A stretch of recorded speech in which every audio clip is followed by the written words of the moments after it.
I am deeply conscious of the great responsibility all of you have placed on me yet again. Thank you. Let me, first of all, greet and congratulate all the newly elected Lok Sabha members of Parliament. You have fought a tough election under the most challenging of circumstances. You have surmounted many obstacles and campaigned so very effectively. Your success has given us a much greater presence in the Lok Sabha and a more effective voice in its proceeding, both of which will help give greater strength to our participation. The Indian National Congress has once again demonstrated its resilience. It was up against a mighty and malevolent machine that was doing its utmost to destroy us. It tried to cripple us financially. It carried out a campaign against us and our leaders that was full of lies and defamation. Many wrote our obituaries, but under the determined leadership of Khargeji, we persevered. He is an inspiration to us all. His commitment to the party organization and its ideology is truly extraordinary, and we all have to learn from his example. The Bharat Jodo Yatra and the Bharat Jodo Nyaya Yatra were historic movements which rejuvenated our party at all levels. Rahul deserves special thanks for his tenacity and determination to fight on in the face of unprecedented personal and political attacks. He shaped our narrative. He also shaped our narrative on guarantees and on the protection of the Constitution very sharply. And it is my personal belief that the constant upholding of the importance of our Constitution during our campaigns by Rahulji, Khargeji, and all of you is that which compelled the Prime Minister yesterday to bow down literally to that which is for us a precious book, the Constitution, containing the Constitution of India. The CWC resolution passed yesterday has, not earlier today, sorry, there's a mistake here, has also thanked all of you, all of our colleagues and workers across the country who worked, and they too worked very hard and so very diligently for our success. On your behalf, I wish to reiterate that sentiment strongly.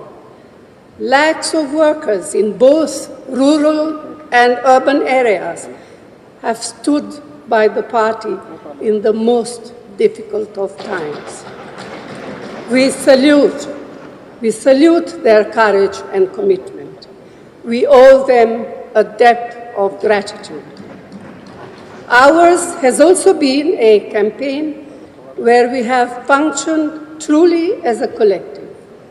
To those of our colleagues who contested the election but lost, I extend our full support and tell them that they fought valiantly and did our party proud. Our numbers in Parliament have increased significantly. Not only is the Indian National Congress a large contingent in the Lok Sabha, but we are bolstered by the strength of our India partners, some of whom have themselves come back impressively. Yet, as we celebrate our recovery, we must also reflect what we need to do to improve our position in states where our performance has been far below our expectation. The Congress President spoke about this earlier in the day at the CWC, and I wish to reinforce his plea.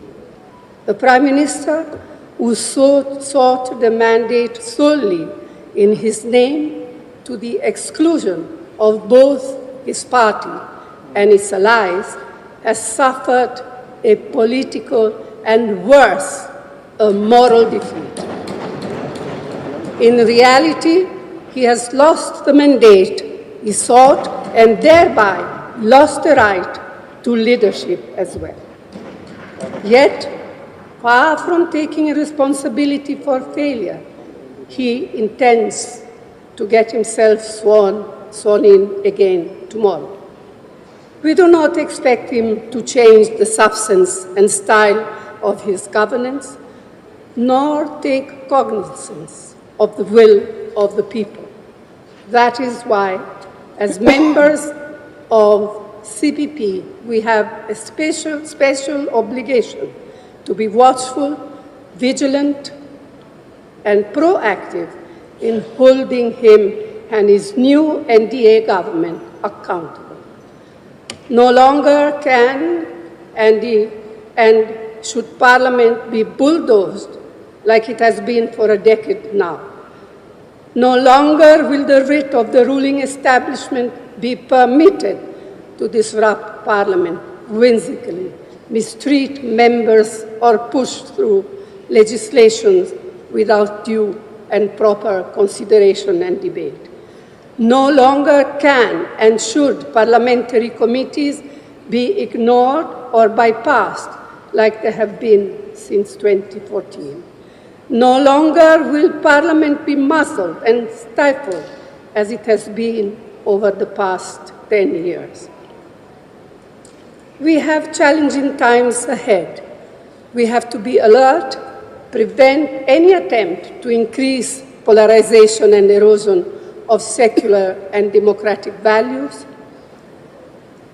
So this is a renewed opportunity for us as a party that established parliamentary democracy in our country to bring parliamentary politics back on track to where they legitimately belong.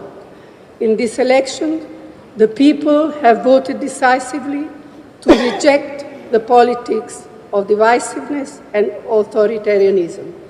They have voted to strengthen parliamentary politics and safeguard our Constitution. They have voted for the agenda of economic and social justice. That indeed should continue to be our objective and guide.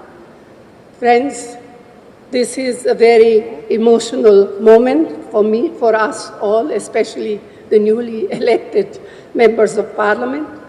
All I have to say is that I have received so much love and affection from you. So let me close by the assurance to you all that I will do my best and more to fulfill the trust and confidence you have continued to place on me. Thank you. Jai Hind.